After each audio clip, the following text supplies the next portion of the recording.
Hello guys, আমাদের বাজার complete হয়ে গেছে। সব ছেলেপুলেরা অনেক খুশি আজকে বিস্কুট খেয়ে। সব ছেলেরা বিস্কুট খাচ্ছে, ঠিক আছে।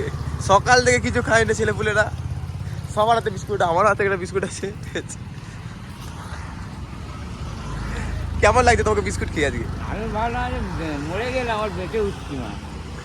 তাই সব ছেলেরা বিস্কুট খাচ্ছে, কি আনন্দ। সকাল থেকে কিছু খায়নি, রিতম ভাইও কিছু খায়নি। রাস্তাতে এখনো ব্লগ দেখতে পাবে আপনারা। আজকে আমরা 5 দিন পর খাবার খাবো।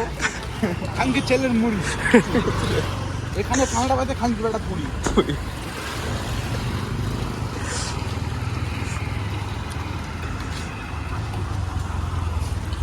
আজ এই শুক্রবেলায় গান মেটি, এটা মানে আমার একা।